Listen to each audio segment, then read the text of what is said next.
Hey guys, welcome to part two.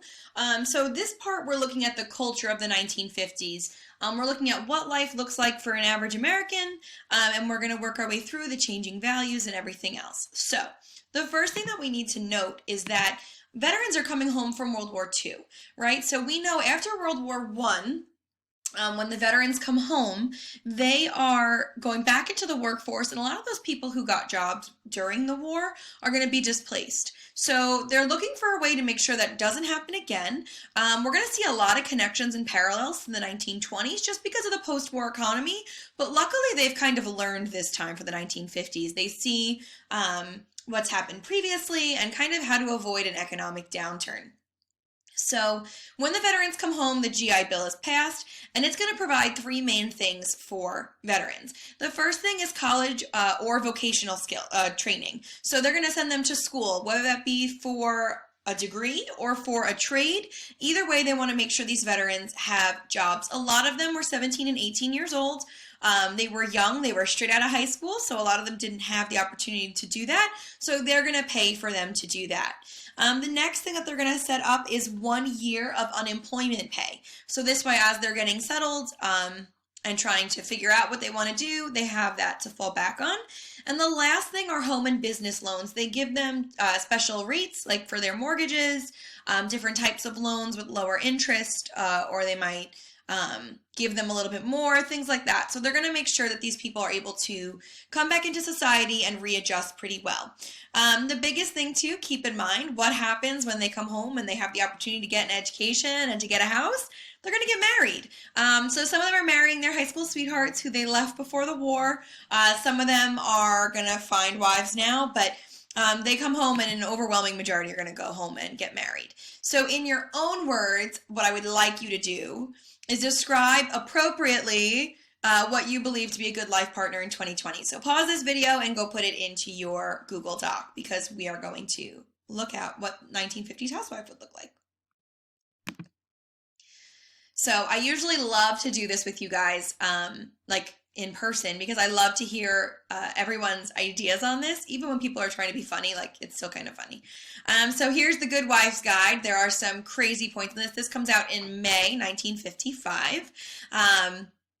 So one of my favorites is on the far side. It says, listen to him. You may have a dozen important things to tell him, but the moment of his arrival is not the time. Let him talk first, and remember, his topics of conversation are more important than yours. All right, this is being published in Housekeeping Monthly, and all of these things are kind of just, in our ideas, very traditional, very old school mentality. So I want you guys to read through these. Let me know your thoughts. You have 5 questions to answer on your doc. So you've got, what is the definition of a housewife? What are some ways in which a woman can prove her ability to prove a good home, to provide a good home to her husband according to this article? Do you believe this is a step forward or backwards for women? I want you to think about what they had experienced during World War II, right? So we know, think about Rosie the Riveter, right? There's your little spoiler. Is this a step forward or backwards for them? What movements do you know of in the future that will come along and change this role for women? Kind of, we all should know what happens next, so please write that in there. And do you believe you would find an article like this in a magazine today? Why or why not? All right, so take a time, pause this video, and answer those 5 questions. Obviously, what's going to come next, right? First come love, then comes marriage, and then you have the baby boom. So boomers are born from the year 1946 to 1964. And this baby boom generation, when the veterans come home, everyone gets married, everyone's having babies. It's very common to have well over 3, 4, 5 kids at this point. My father is the youngest in his family. There are 4 of them, and my dad, they're all boomers. And there were only 4 of them, and my grandfather, he had 13 siblings. 4 was the smallest amount of children that any of them had. They all had the rest more than 6. All right, so really, baby boomers are going to have lots of lots of siblings and everything else. The big thing with baby boomers is now they kind of have a very negative twist to it. When someone says, okay, boomer, you're looking at someone who's kind of like out of touch and out of context with reality. So that's not what we're looking at today. We're just looking at this generation who are born. And you've also got this guy named Dr. Spock who comes along and he changes like child rearing, basically. He's a pediatrician, and he writes a book called Baby and Child Care. It's published in 1946. He says that parents should be more flexible, more affectionate, to treat their children like individuals, not to have them all so uniformed. He gets criticized a lot. A lot of people says that he promotes instant gratification and everything else. So he does come under fire, but he's very present in pop culture. I was watching that 70s show the other day, and obviously it's based in the 70s, and they mentioned Dr. Spock. They mentioned him in Gilmore Girls and everything else. So he was very popularized, and everybody kind of knew who Dr. Spock was. And if you didn't follow Dr. Spock's advice, then you were not doing parenting correctly. Just some fun little things, right? So fads of the baby boomers. Hula hoops, frozen foods. It's the first time we have TV dinners, which we'll talk about when we get to TVs. Poodle skirts and saddle shoes. If you guys have ever had, anybody ever had a costume party for the 1950s? I remember I had cousins who did sock hops, and we all had to wear poodle skirts. Barbie dolls and G.I. Joes. Notice how Barbie dolls and G.I. Joes come out. They are reinforcing gender roles, traditional gender roles that we think of when we think of traditional. Bikinis, frisbees, yo-yos, Ouija boards, not about it, and dune buggies. And what celebrity deaths have most affected boomers? JFK, Marilyn Monroe, Martin Luther King Jr., and John Lennon. So, just some little facts. All right, and I want you to think about it. We already know the GI Bill helps veterans get an education and a job. We know that they're getting married and having children. So now what? Now they're going to use that GI Bill to go and buy some houses. So veterans need housing. The growth of the suburbs is going to explode. That's really where Long Island gets populated during this time as well. Before that, Long Island really only had summer bungalows and 3 psych centers. That was about it. And so doctors and nurses would come out for the psych centers, but overall, no one really lived here full time. And if they did, it was farther out east and they were farmers and stuff. Lots of cows, lots of cattle, things like that. So people also have just an abundance of money at this point because everyone's got jobs. So they're going to buy homes. They want a yard for their children to play in. They want driveways to put their cars in. They want grass. They want to move out of the cities. At this point, the cities are getting kind of gross. And we're going to see a decline in city life for quite some time now. It's, we think today a lot of homeless people and it's dirty, but it was a lot worse. This is a lot better than it was. And you start to get places like Levittown. So Levittown was built by a guy named William Levitt. It was his family business. Levittown specifically is from 1947 to 1951. And that area was all open based on where the Long Island Railroad was going. So you had Hicksville and Massapequa, you had these other stops, but Levittown is in the middle. So you've got all this extra land that they're going to fill in with houses. And they're cookie cutter houses. The area that I live in, Kings Park, is cookie cutter houses, right? They all look the same. We all have the same type of house because you could get people. I think they have 4 different types in Levittown, but you could have someone trained to do one thing. They basically are taking the assembly line and using it to build all these houses. So you are now able to, have one person who's in charge of painting the living room in every home. And supposedly at their peak, they could produce a house every 15 minutes, could be completed. So it's pretty crazy. And the biggest thing here is the demographics of the city are going to completely change. Typically, the people who are moving out to the suburbs, think about I'm going to use New York as the example because that's where we live. These suburbs get filled with typically white families, a big population of Irish, Italian, and Jewish are going to move out of the cities and move into the suburbs. City life becomes just very different. The suburbs are very quiet and peaceful. Even today, when people move from one of the boroughs to the island, they always go, oh, it's so quiet, and there's not that many cars, and there's a ton of cars. We know that, but it's much different than city life. The other thing too is now the cities will have more opportunities for minorities because a lot of those people are moving out. A lot of the people who held jobs and apartments and things like that, they're going to be moving out. So when that happens, minorities are going to move into the cities and they are going to have a lot more opportunities there. If you look on the right side of your screen, you've got symbols of the baby boom in suburbia, right? Look at all those hot dog production, millions of pounds. That's ridiculous. It goes from 750 to 1050. That's a lot, right? Potato chip production goes up. All of these things, lawn and porch furniture goes up. So, you know, the things that we think of when we think of our own suburbia and all those barbecues and everything else. Look at the children, too, the number of children aged 5 to 14 that go up.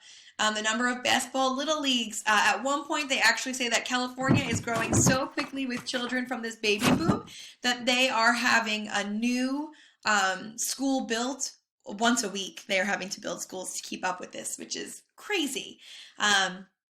So now the question is, how are people getting to their jobs if trains and mass transit is not available? I just told you guys towns like Levittown were built because there was open land and there wasn't a train nearby, so they were able to do that. So the biggest thing that we're going to have is the automobile. People have money and they want to buy cars, so they do, and there needs to be more roads now. So the biggest thing with cars is it allows you to go into the city if your job is still in the city, or go anywhere on Long Island or anywhere else in a suburb and get to your job. And you don't have to rely on mass transit. People have cars, people are learning how to drive, and they're excited about it. And what we do at this point is we set up the Interstate Highway Act. By we, I mean President Eisenhower. And this is going to set up all of these interstate and defense highways. Things like Route 66, all of these things get developed at this point. It's going to connect the nation, and it's twofold. One, because people are traveling a lot more. People love the idea of driving and getting to where they want to go. There's a lot of road trips that are happening. Yes, we do have commercial flights at this point. There are airplanes. It's not like there aren't.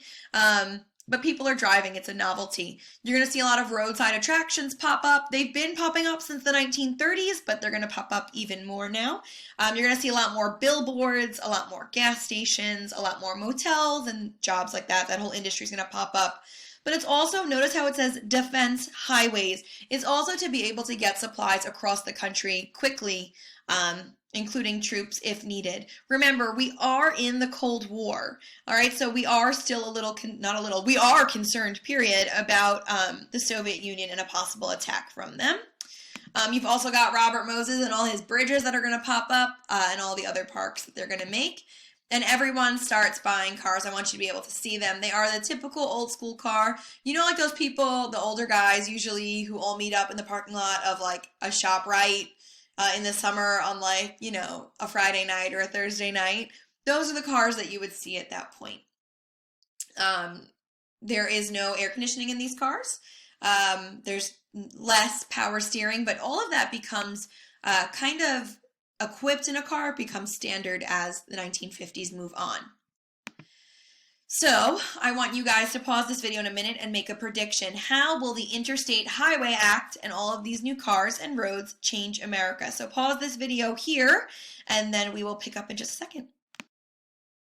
All right, so hopefully you paused right there and made your prediction, and I'm going to clue you guys in on a little bit. So the biggest thing with all of these new highways and new cars and everything else, it just changes the whole nation, because the nation at this point has really become a consumer society, right? So you've got car companies that are exploding at this point. We've got extra steel after the war, because think about wartime production, you kind of ramp that up.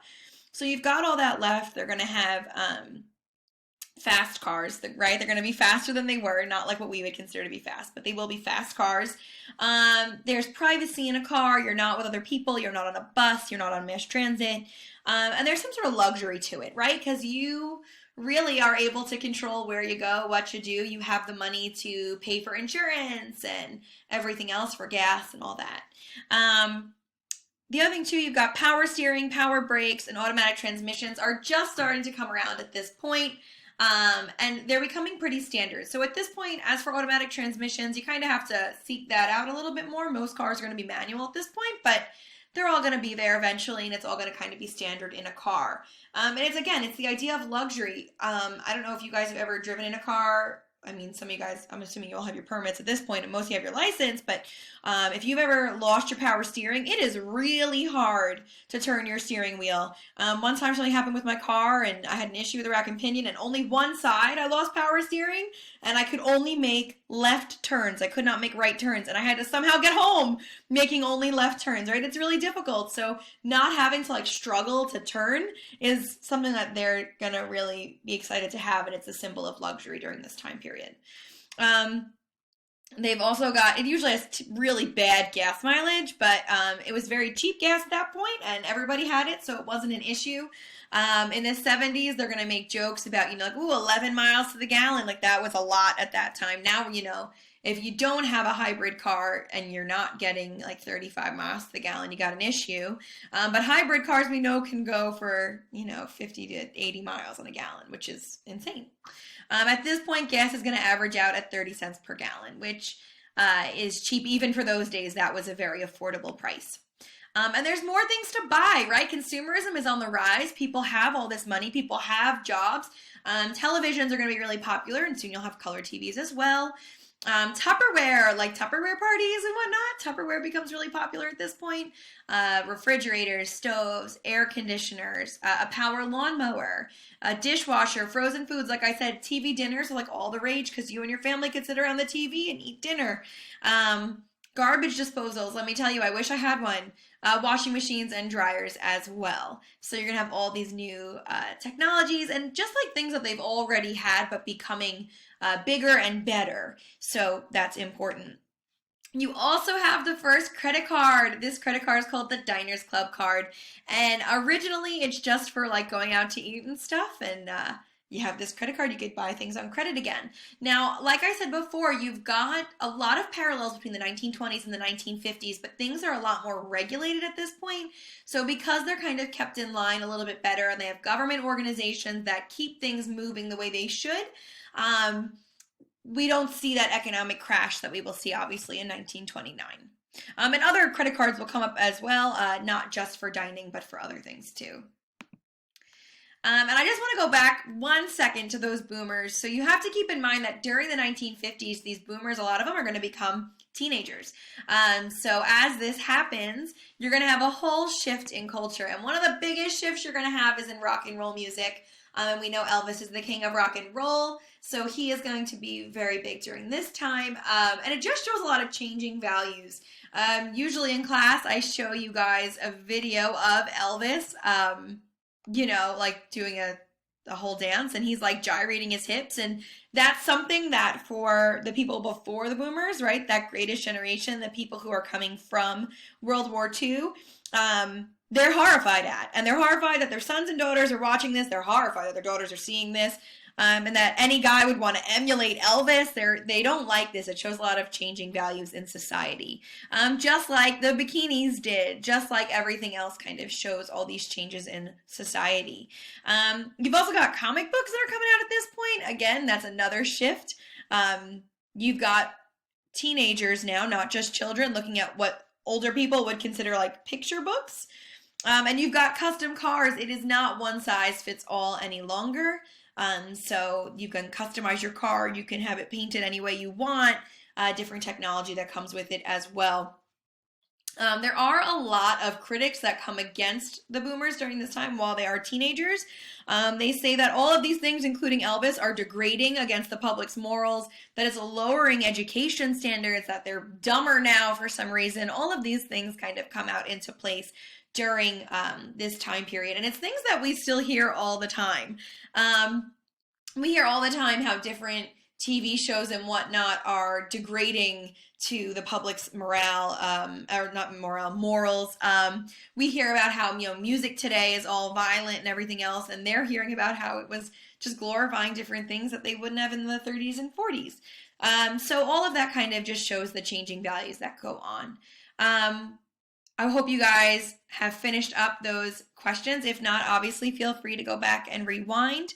And if you have any questions, again, please feel free to ask any of us and we can all help you.